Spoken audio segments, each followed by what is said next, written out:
चाहे आकाश या पृथ्वी टल जाए, लेकिन मेरे वचन कभी नहीं टल सकते।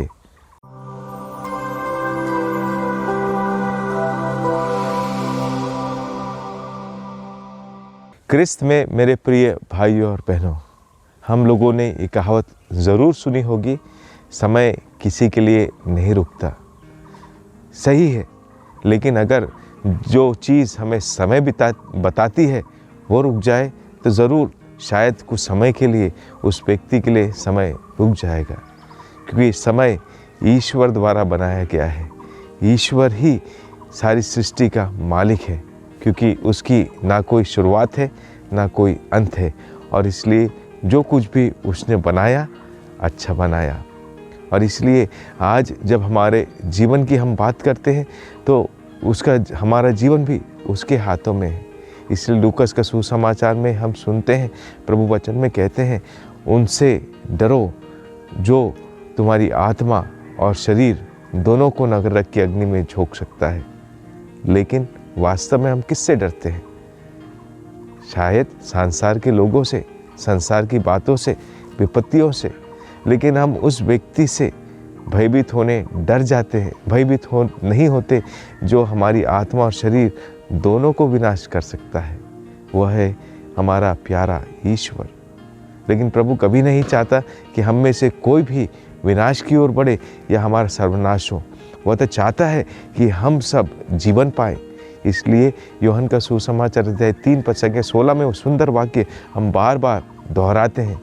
उस वाक्य में कहा गया है, ईश्वर ने मनुष्य को इतना प्यार किया कि उसकी मुक्ति के लिए अपने इकलौते पुत्र तक को दे दिया, जिससे जो कोई उसमें विश्वास करे उसका सर्वनाश ना हो बल्कि वह जीवन पाए।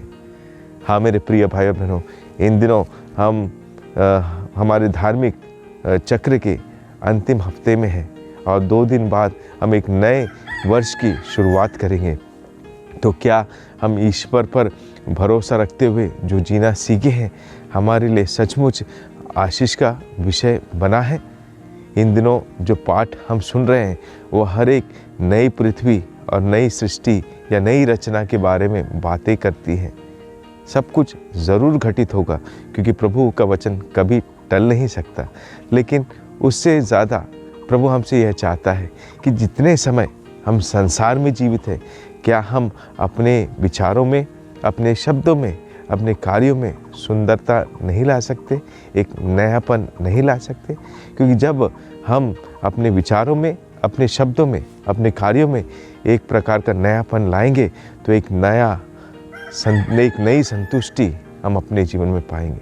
क्योंकि जो कोई भी प्रभु के वचन पर चलता है वह कभी निराश नहीं होता, हमेशा आनंदित रहता है, क्योंकि प्रभु का आनंद ही हमारी ताकत है। जैसे नहमिया का ग्रंथ अध्याय 8:10 में हम पढ़ते हैं। तो मेरे प्रिय भाई बहनों, इन दिनों जब हम इन पाठों को सुनते हैं जो बड़े ही डरावने हैं, हमें कभी कभी हमें एक प्रकार का भय उत्पन्न कर सकते हैं, यह कहते हुए कि हमारा भी नाश हो जाएगा, हमारा भी अंत हो जाएगा। अंत तो सबका ज़रूर होगा। जो भी सृष्ट चीज़ें हैं वे सब नष्ट होगी, एक दिन उनका समय ख़त्म ज़रूर होगा। लेकिन उस समय के ख़त्म होने के पहले अगर हम हमारे जीवन में परिवर्तन ला सके, बदलाव ला सके, एक नए उमंग से, नए आनंद से, नई शांति से जीवन जिए, तो ज़रूर प्रभु की आशीष हम सबों, प्रभु का आनंद और शांति और कृपा के ज़रिए हमारा जीवन भी एक ऐसा जीवन बन जाएगा जो हमें संतुष्टि प्रदान करेगा, आनंद प्रदान करेगा। हाँ, मैंने अपने जीवन में एक अच्छा और सच्चा क्रिस्त जीवन बिताया और प्रभु के नाम से उचित साक्षी बनकर जीवन जिया। इसलिए संत पौलुस जो तिमोथी के नाम अपने पत्र में कहते हैं कि मैंने एक अच्छी लड़ाई लड़ी है, मैंने पूरा का पूरा जीवन अच्छे से जिया है और मैंने अपना विश्वास कायम रखा है।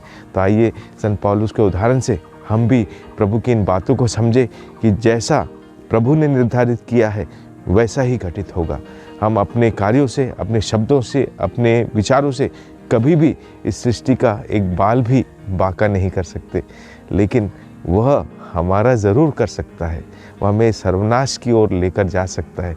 इसलिए उस पर विश्वास करें और उसके साथ जुड़े रहें, ताकि उसके आनंद में भागी होकर हम इस संसार से खुशी खुशी उस नए जीवन की ओर प्रवेश करें जो ईश्वर ने हमारे लिए निर्धारित किया है। तो आइए इस कृपा के लिए हम प्रार्थना करें। आमीन।